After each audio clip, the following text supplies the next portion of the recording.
Today we break down what the New York Islanders have to do to win the Bo Horvat trade and the risk that Lou Lamoriello is taking with this deal. We'll have some of Horvat's thoughts and our weekly farm report, all that and more on today's Locked On Islanders podcast.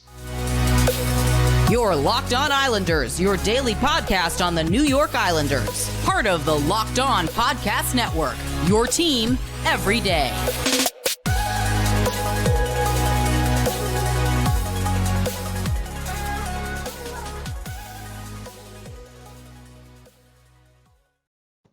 And welcome, everybody, to the midweek edition of the Locked On Islanders podcast. Happy February. Can't believe we are here. Want to thank everyone for being part of the Locked On Islanders family and for making Locked On Islanders your first listen every day. We are free and available on all platforms. This episode is brought to you by FanDuel Sportsbook, official sportsbook of Locked On. Make every moment more. Visit FanDuel.com/LockedOn today to get started.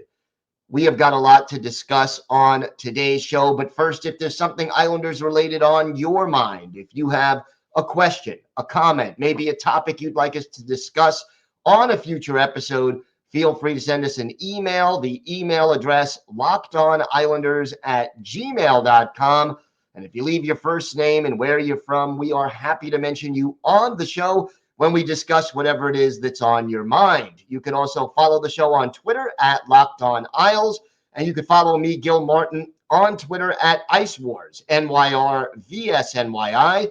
We'll keep you up to date on all the latest Islanders news, notes, and happenings, and I am live tweeting during nearly every Islanders home and road game as soon as play resumes on Monday. I'll give you instant insight and analysis, and it's always great to interact with Islanders fans, game time or anytime. So please do feel free to get in touch via Twitter, and we'll talk a little Islanders hockey. Really a lot more to discuss when it comes to this Bo Horvat deal. First of all, the Islanders announcing that Horvat will be wearing number 14 for the Islanders. Obviously, he couldn't wear the number he wore in Vancouver, which was 53. That belonged to Casey Cizikas, still does. And Horvat, didn't want to take the number away from Zeke. Zeke's been wearing it with the Islanders for quite a number of years. So he will wear 14. Now, the last Islander to wear 14, so briefly, it was William Dufour. So we'll see if Dufour gets called up again, what number he will end up wearing. Meanwhile, for Horvat, he seems to be looking forward to joining the New York Islanders. He said, "It's been a whirlwind for me and my family. We're really excited. I heard lots of unbelievable things about the organization, the city, all the players on the team." And here he is now already tied for his career high with 31 goals. And, the Islanders still have 30 games left on the schedule. Here's what he said about what he envisions his role. He said, "You could put me out in any key situation, take a big face-off or scoring a big goal. I think I can add that to this group. Given the opportunity, I'm going to try my best to do that." And then Lou Lamoriello adds, "This trade gave us the ability to add a new player who brings scoring and can play all dimensions and play all positions." So we'll see how that ends up playing out. But when you think about it and you sort of break it down, the key for the Islanders to winning this deal is to re-sign Horvat or to sign Horvat to an extension, and that extension be at a reasonable rate and for a reasonable term. Right now, he is 27 years old. He'll turn 28 early, in the spring, in April. So if he's going to be 28 this summer when he's theoretically able to hit the open market, you sign a 28-year-old to a 7 or 8-year contract, that puts him at 35, 36, something in that range. Yeah, the last year or two of that deal would be probably diminishing returns. But if you can get the rest of Horvat's prime, lock him up certainly for the next, let's say, 5-6 seasons, where he probably will be playing his best hockey, you're probably in pretty good shape when it comes to making a deal. And again, we know Matthew Barzal is, earning his money. I don't necessarily know if Horvat will exceed that, but you got to figure that the Islanders will at least try to match that. Look, every year salaries go up. Horvat will probably try to get at least $9 million a year. Whether or not the Islanders give him that, but put less years on it, whether or not they give him more money for less years or less money for more years, there's always ways to maneuver and negotiate some kind of agreement here. But here's the thing. This move shows that Lou Lamoriello is dedicated to winning now, that he is not ready to give up on the core of this team right now just yet. And in order to win this deal, you not only have to either have to sign Horvat to that extension at a rate that doesn't blow up the salary cap and allows you to build a solid team around him, and Matthew Barzal and Ilya Sorokin and all the other star players. I mean, you have the core of a solid team in Sorokin, Pelech, Pulock, Barzal, and then Horvat, if you can add him to the mix. Obviously, you need your secondary scorers, you need your depth, you need your checkers, you need defensemen, all of those things around it. But that would be the core of your team. And I guess I'd throw in Noah Dobson into that mix for the core. And all of these players are going to be Islanders for the foreseeable future if the Islanders can sign Horvat. The caveat is this: if they can't sign Horvat, and if Horvat does not help this team make the playoffs this year, I think you're setting yourself up for a real problem if you're the New York Islanders. And why am I saying that? You look at the history of this team. How many different times has a big-time player joined the New York Islanders and then chose to stay with the New York Islanders? So often, the reputation that this franchise has is that big-time players don't want to come here. And I look back at certain trades. Ryan Smyth, Islanders acquired him at the trade deadline in 2007. Made the playoffs, barely, but made the playoffs that year in part due to Smyth. Gave up a first-round pick, Robert Nielsen and Ryan O'Mara. Neither of them became anything special, but again, you gave up a big haul to get Ryan Smyth. He makes the playoffs with the Islanders and then turns down more money from the Islanders to go sign with the Avalanche. I think about Thomas Vanek, who the Islanders acquired in October of 2013. Gave up Matt Molson, a first-round pick and a second-round pick. Could not sign him. And then in March of 2014, during that same season, flipped Vanek to Montreal for with a conditional fifth-round pick for Sebastian Kohlberg, who never came over from Europe, and a second-round pick. So you think about that. You think about John Tavares leaving the team. You think about all the players on the free agent market who did not choose to sign with the Islanders, even though they offered more money. You have got to sign Bo Horvat to a contract to protect the reputation of this team. And you get Horvat to sign, you can change that reputation. You have a new building. You have a Hall of Fame general manager. You've got a core in place with an all-star goalie. You got a great skating playmaker in Barzal. You've got a Dobson, Pelech, Pulock. You still have Brock Nelson, Anders Lee, There is enough talent on this team to build around, but you got to line up Horvat, make sure he stays in order to make sure that this team does not look like the place that nobody wants to go to. It's been a problem for this franchise in recent years. It's time to change that around. We have got more to discuss on this show. We'll take a little look as to where Bo Horvat is going to fit into the lineup, and we'll also have our weekly farm report on all things Bridgeport Islanders. We've got all that and more coming up on this episode of the Locked On Islanders podcast.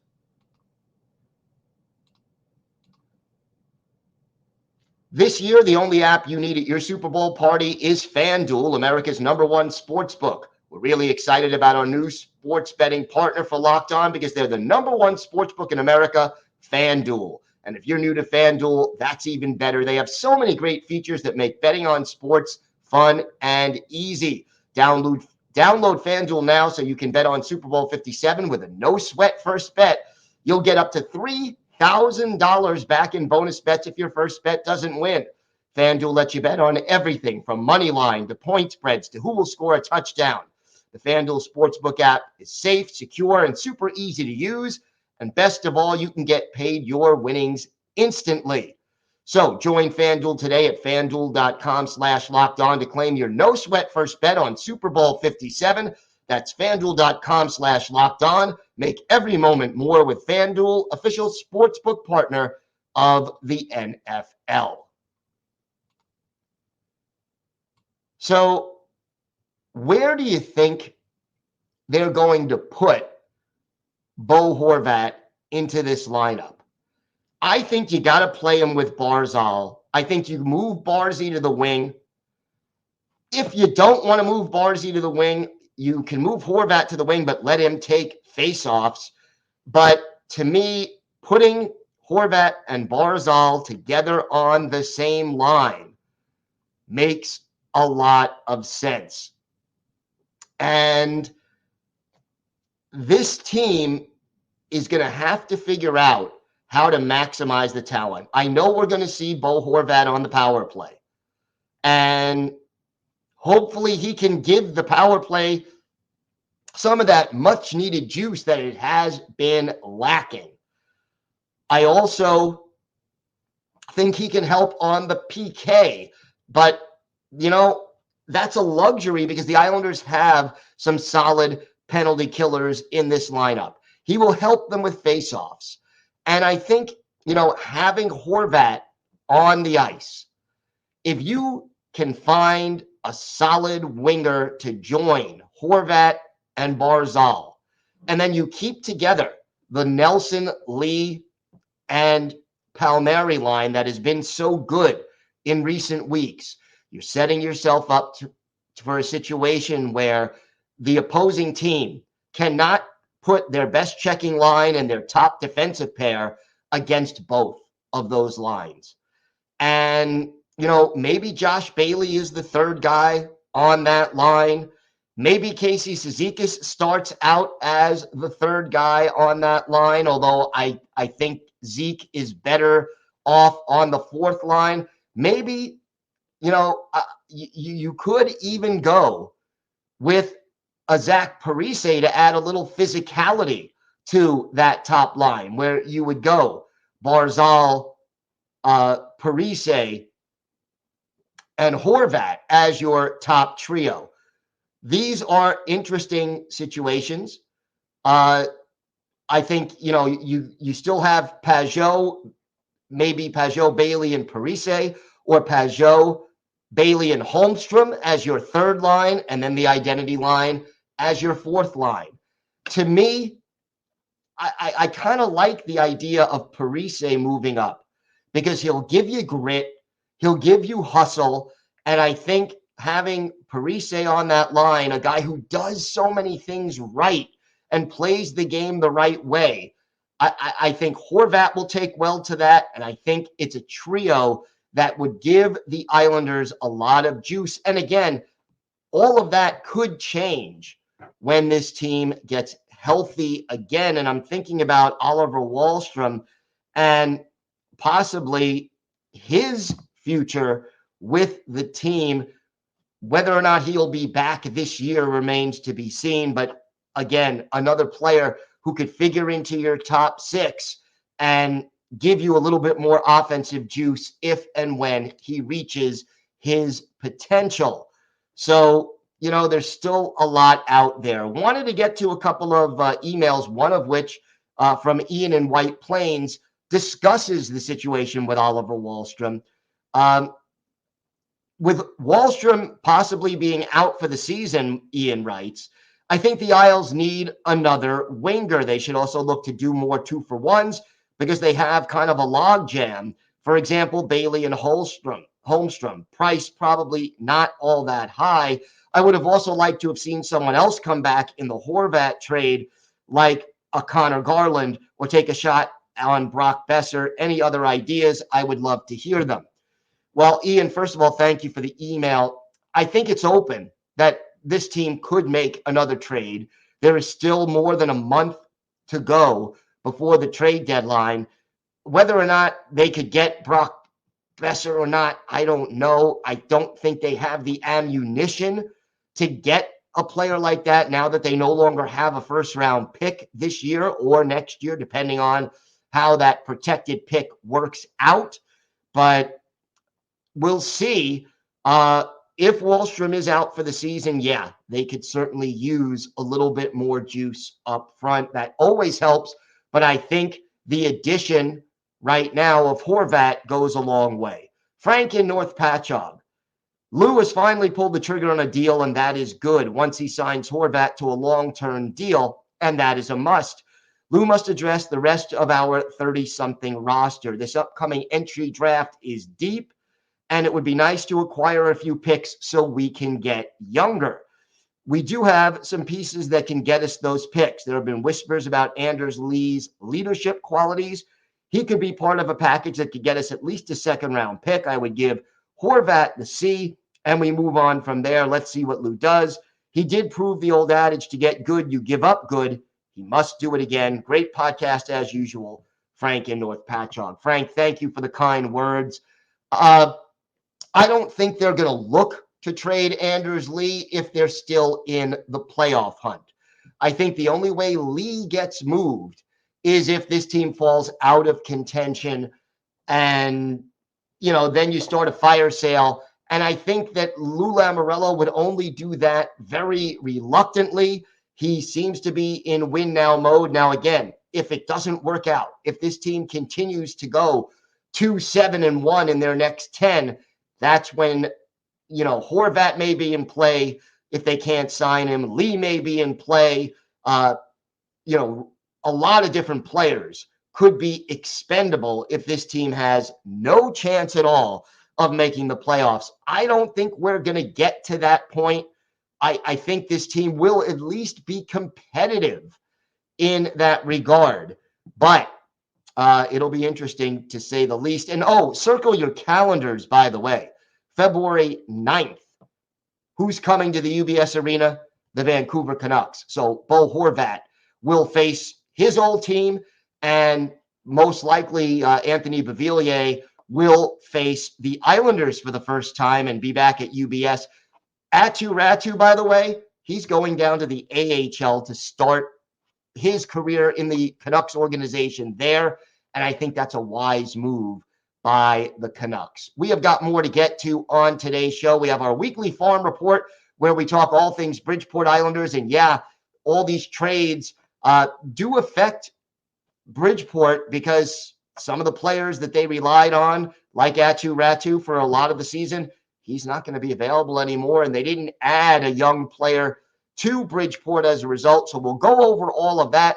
We also have our Islanders birthday of the day, a goaltender who wore the original Fisherman jersey. We've got all that and more still to come on today's Locked On Islanders podcast.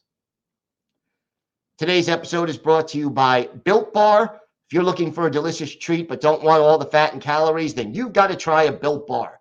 We just got through the holidays. I know my goal is to eat a little healthier this year, but if you're like me and you want to eat healthier, you don't want to compromise taste, then man, I got just the thing for you. You got to try Built. with Built Healthy is actually tasty. What makes Built Bars so good? Well, for starters, they're all covered in 100% real chocolate. That's right, real chocolate, and they come in great flavors like churro, peanut butter brownie, coconut almond, and coconut puffs, cookies and cream, my personal favorite. And look, you don't have to wait around for a box. We've been telling you for years that you can buy them at built.com, but now you can also go to your local Walmart or Sam's Club and pick up a box in person. So, got to check it out. Built.com, Built Bar, the protein bar that tastes like a candy bar. Time now for our weekly farm report where we talk all things Bridgeport Islanders. 3 games since we last did our farm report a week ago, and the Islanders had a pretty good week over that time period. First, last Wednesday, a 6-2 win over the Rangers' top farm club, the Hartford Wolfpack. Chris Terry, 2 goals and an assist in that one. And the Islanders end up with the big win. 2-point games, goal and an assist each for Paul Thompson and Andy Andreoff, while Ruslan Ishkakov had 2 assists, 32 saves for Jakub Skarek. So good to see him put in a solid game. The Islanders need him to improve here in the second half of the season. Then on the 2 weekend games, first the Islanders fell 3-1 to the Wilkes-Barre Scranton Penguins, ending a 3-game road winning streak. The only goal for Bridgeport scored by Cole Bardreau, his 11th of the year. Jakub Skarek made 18 saves in a losing effort as the Islanders fell to the Penguins. But on January 29th, a 2-0 Islanders shutout win over the Hershey Bears, and Skarek 39 saves to earn the shutout, including some big pad saves from point-blank range as the Islanders collected a win over a team that is far ahead of them in the standings. First shutout of the year for Skarek, and both goals scored by Arno Durando, who really did a good job, and it was the power play that got the job done. Both Islander goals coming with the extra attacker. Islanders now move up to 6th place in the Atlantic Division, although they are tied in points for 4th with Lehigh Valley and Springfield, and really 3rd through 8th in the Atlantic Division is wide open right now. Chris Terry, still the leading scorer with 42 points, 13 of those goals. The leading goal scorer on the team, Andy Andreoff, he now has reached the 20-goal mark. He has 37 points. Ruslan Ishkakov, 31 points, 9 goals, 22 assists. Arno Durando now with 29 points. William Dufour with 26. And Samuel Bolduc, 26 points in 40 games to lead all of the Bridgeport Islanders defensemen. The key now, goaltending. Jakub Skarek now 6-10-3 on the year. His save percentage after the 3 solid performances this past week up to .889. The goals against average down to .340. Corey Schneider still 13-4-2 with a .244 goals against and a .926 save percentage. Meanwhile, the schedule, 2 games this week. Friday night, a home game against the Hershey Bears. That will not be easy. Tough team near the top of the division standings. That's a 7 o'clock Eastern time start. And then a road game in Seattle again, in Springfield against the Springfield Thunderbirds. That's Saturday at 7:05 Eastern time. So lots to examine, lots to look at, and we shall see how the Bridgeport Islanders do. They are in the thick of things when it comes to the playoff hunt in the Atlantic Division, and hopefully they can overcome the loss of some of the players that were traded, like Atu Ratu, some of the players that are injured right now that have meant that players like Parker Wotherspoon and Simon Holmstrom, who started the season in Bridgeport, they're now either injured or with the Islanders or both. So Bridgeport starting to find their game now as they are getting healthier. Time now for our Islanders' birthday of the day. And today, February 1st, is the 52nd birthday of former Islanders goalie Tommy Salo. Salo, the Swedish native, drafted in the 5th round by the Isles in 1993, joined the Islanders organization in 94-95 and made his NHL debut that year. Stayed with the team until late in the 98-99 season when the Islanders dealt him to the Edmonton Oilers, and he later played for the Colorado Avalanche briefly before heading back to Sweden to finish his pro career. He was active until the 2006-2007 season, and, Salo, 5'11", 173 pounds, sort of a reflex goalie, fast.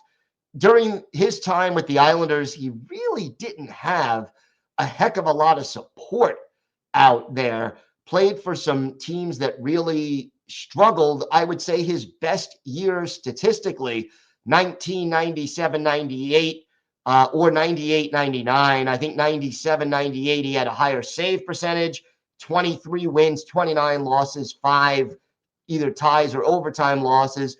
Here is a guy who really gave his all and played well despite not having a great team around him. And he always wore that original fisherman jersey that was so controversial with fans during the mid to late 1990s, but the revised version, very popular with fans now in 2023.